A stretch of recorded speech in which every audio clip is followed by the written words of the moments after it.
merasa pintar atau pandai, bukan. Saya hanya ingin berbagi ilmu dan share bersama teman-teman. Jadi besar kemungkinan di hari pertemuan nanti teman-teman yang lain bisa juga berdiri bergantian di sini. Nah, jadi seperti kemarin yang di dalam WA tentang materi bagaimana cara merekam video yang benar. Kalau kita simak isinya pasti kita berpikir itu hal yang ringan. Tapi di sini saya akan berbagi ilmu kepada teman-teman yang selama 11 tahun ini saya pelajari tentang kamera dan juga lensa. Jadi mohon untuk teman-teman coba ditengok lensa HP masing-masing. Kita belajar dari dasar sekali ya. Kalau kita melihat HP kita masing-masing sepele kan? Nah, jadi sebelum kita memulai suatu perekaman, alangkah baiknya lensa itu dibersihkan. Kenapa itu dibersihkan? Nah, jadi di lensa ini terdapat 3 motor. Ini ilmu dasar ya. Lensa pertama ini adalah autofocus. Lensa kedua adalah untuk mengatur ketajaman. Lensa ketiga adalah pengubah ataupun kontras warna. Mungkin teman-teman banyak yang kurang memahami tentang itu, yang tahunya kita kan cuma HP. Nah, jadi yang pertama saya akan bercerita tentang yang autofocus tadi. Kadang pernah juga di tahun 2012 ada salah satu sutradara kondang daripada perfilman Hollywood yang dia mengatakan semua kamera itu sama. Kenapa disebutkannya sama? Sama-sama mengambil video, tapi ternyata yang paling dicari di sana bukan dari perekamannya, dari editing. Nah, jadi untuk teman-teman saya akan berbagi sedikit ya. Jadi kalau kita merekam pakai HP, kita kadang kurang memperkirakan jarak ataupun warna yang dihasilkan HP kita, sehingga kita sering mengeluh, kenapa hasil video saya buruk. Jadi kenapa pewarnaannya tidak bagus kan? Nah, jadi mungkin kalau teman-teman pertama beli HP ataupun kamera, pasti di situ tertera kameranya yang sanggup 1:7, 2:2, 2:4. Sebetulnya itu artinya dalam sekali. Jadi kebanyakan kalau di standar Indonesia itu yang pakai 1:7 dan 2:2. Jadi maksud daripada lensa tersebut, dalam jarak 2 meter HP itu masih tajam menangkap apa yang kita ambil. Nah, jadi kita kadang nggak memperdulikan itu. Jadi istilahnya main barbar aja kayak gitu kan. Jadi ada HP-HP yang udah kelas premium, dia memakai yang 1:7, jangkauannya lebih jauh, 1:7, dengan rasio ada yang 16:9, 4:3, 3:4. Nah, jadi YouTube di tahun 2012 sampai 2013 mereka masih memakai yang 16:5. Dan terakhir disetarakan untuk internasional 2014 16:9. Itulah yang ada di HP kita sekarang. Nah, jadi soal perekaman tadi ya, kadang kita kan nggak tahu, misalnya main rekam barbar. 75% hasil yang kita rekam di HP atau kamera itu pengaruhnya besar ke aplikasi editing yang kita pakai. Nah, kenapa demikian? Contohnya seperti HP saya ini mampu merekam warna 1 juta warna. Ketika saya masukkan dia ke KineMaster, sementara KineMaster hanya sanggup sampai 500.000 warna, yang 500.000 warna lagi akan pecah. Nah, jadi kadang kita langsung rekam, istilahnya kurang memahami tentang itu kan. Jadi itu adalah suatu jawaban untuk teman-teman semua yang mungkin kadang bertanya, kok hasilnya nggak tajam. Karena kalau tidak salah KineMaster hanya mampu sampai 750.000 warna. Jadi kalau dia yang udah di atas 1 juta warna, lebih disarankan untuk memakai yang Vegas Pro, Filmic Pro, ataupun Adobe Premiere Pro. Jadi mungkin untuk teman-teman sudah bisa sebagai jawaban ya yang selama ini. Baru yang kedua di lensa ataupun autofocus. kita kadang merekam main barbar kayak gitu kan, istilahnya nggak mempertimbangkan, sementara kamera itu ada vertikal dan horizontal, istilahnya kekuatan tangkap dia berapa, istilahnya ada yang 1000 foto dalam sekian detik, ada yang 100 foto sekian detik. Karena kalau kita ulas lebih jauh, kita pada dasarnya merekam video, tapi asal muasal daripada video itu adalah dari sebuah foto. Jadi kalau miring fotonya, hasilnya pun akan miring. Jadi ketika beberapa video dikumpulkan dalam 1 menit, jadilah video dalam durasi 1 menit. Nah, mungkin apa yang saya jelaskan ini teman-teman mungkin kurang memahami. Saya ngerti, karena pada dasarnya kalau suatu saat kita nanti udah monet ataupun udah misalnya lebih baik ke depan, maka YouTube akan menyarankan ini, dan kita akan disuruh perbaikilah kualitas video Anda agar bayarannya semakin mahal. Karena kenapa?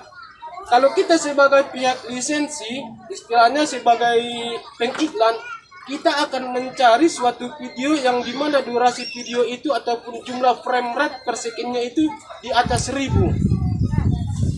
Sebab kenapa? Seorang pengiklan itu istilahnya mereka kepingin kualitas video yang lebih baik ketika dimasukkan dengan iklan, dan iklan mereka stabil. Kita nggak memperkirakan itu, mungkin ya maklum kita masih barbar. Tapi bisa jadi suatu saat nanti kalau kita udah besar, seperti channel-channel yang di bagian perfilman ataupun yang lainnya, karena kalau kualitas video kita sekarang ibaratnya sama-sama di monet dibanding dengan satu orang video. Kemarin 2013 karena ada yang menjelaskan, tapi itu semua dihapus YouTube karena dianggap menyepelekan YouTube dan nggak mampu membayarnya. Dulu di 2012 perbedaannya itu sampai $7,5 satu iklan dibandingkan dengan video-video yang biasa. Jadi di 2012 muncullah kemarin seorang daripada perfilman di Hollywood yang mengatakan tidak sama harga kentang goreng dengan paha ayam. Maksudnya di situ tidak sama harga video yang barbar dengan video yang kualitas tinggi. Sebab kenapa banyak kemarin yang dari perfilman Hollywood protes ke YouTube karena YouTube tak sanggup bayar. Karena apa? Kualitas dan frame rate yang mereka munculkan di YouTube udah melebihi daripada yang dilisensikan YouTube. Nah, jadi pada dasarnya kita kan di sini YouTube jujur aja sambil suatu saat berkeinginan video dibayar lebih mahal kan. Nah, jadi mungkin itulah sedikit trik ataupun tips yang bisa saya bagi, karena insya Allah suatu saat pun akan saya pergunakan juga yang pernah saya pelajari. Nah, jadi yang ketiga tadi tentang warna. Kita kadang kalau merekam main barbar tak misalnya kualitas warna belakangan. Sebetulnya kalau di perfilman itu ada terbagi 3 warna. Warna ini disebut warna manipulasi, dan warna ini berhasil mengelabui YouTube. Yang pertama warna putih, warna hitam, sama warna green. Tapi yang lebih terkenal warna green. Apa kemarin ada juga istilahnya rezeki untuk membeli stabilizer. Kemungkinan kawan-kawan kan belum punya. Jadi untuk menyikapinya, jadi istilahnya kita main tangan itu bantulah dengan grip atau garis-garis yang di kamera. Istilahnya biar lebih enak. Jadi kawan-kawan mungkin, bang berat cara ngapakannya katanya. Jujur saya pada dasarnya semua menginginkan pasti kualitas yang bagus dan ditampilkan di YouTube dengan kualitas yang sama. Sebetulnya enggak. Sebagus apapun rekaman kita tapi tidak memenuhi daripada syarat warna dan vertikal horizontal, makanya video kita banyak yang ditayangkan di YouTube nggak enak nontonnya, nggak sama aslinya. Jadi rahasianya di vertikal horizontal sama pewarnaan tadi. Nah, jadi sedikit saya ingin berbagi tentang pengeditan sama teman-teman. Mungkin kita kebanyakan ngedit di KineMaster. Satu contoh, video kita itu pasti urutan paling atas. Jadi kalau kita merekam di siang hari, pergunakanlah di lapisan paling bawah itu warna green screen. Green screen itu kan ataupun warna hijau. Tempelkan aja dia di bawah sampai sepanjang video semua. Baru warna green screen ini opasitasnya turunkan 15 sampai 20%. Jadi otomatis jika ada ibaratnya yang kita foto dia kurang bening, green screen ini akan otomatis ibaratnya mengkinclongkan isi daripada video, dan ketika di-upload ke YouTube, green screen ini yang dibaca si YouTube. Coba nanti kalau nggak percaya teman-teman saya dites. Karena kebetulan video-video saya kebetulan banyak seperti itu. Kadang ada juga kemarin yang nanya, "Bang, kok bisa Samsung J5 kualitasnya kayak gitu?" Nah, jadi saya ajari teman itu kemarin teknik manipulasi warna. Karena jujur aja kita yang punya mata pasti senang kalau melihat yang bening-bening atau bling-bling kan. Nah, jadi intinya salah satu di situ. Kemarin video itu banyak beredar di 2014 akhir, banyak dihapus oleh YouTube. Nah, jadi kebetulan saya dulu enak nonton tutorial, belum kepikir dari YouTube karena dulu di tempat kerja suka foto-foto sama rekam dokumentasi. Nah, semoga ilmunya itu bisa untuk teman-teman. Baru tentang pengeditan, kita kan kebanyakan yang dari HP ataupun pemain di KineMaster. Nah, jadi kita kan tentu menyesuaikan jenis rekaman yang kita buat. Apakah HP kita diaktifkan mode HDR atau HDR-nya dimatikan. HDR ini adalah High Dynamic Range. Jadi jika kita mengaktifkan HDR ini, meringankan kita untuk memanipulasi warna. Karena dia udah otomatis menyeimbangkan warna dasar. Jadi dengan sendirinya bisa membuat video lebih bening kalau udah diupload di YouTube. Nah, jadi untuk selanjutnya kan ibaratnya kita merekam satu objek kalau malam. Tadi kalau siang pergunakan warna yang green screen. Biasanya kalau yang untuk sinematik ataupun para sinematikers mempergunakan warna hitam.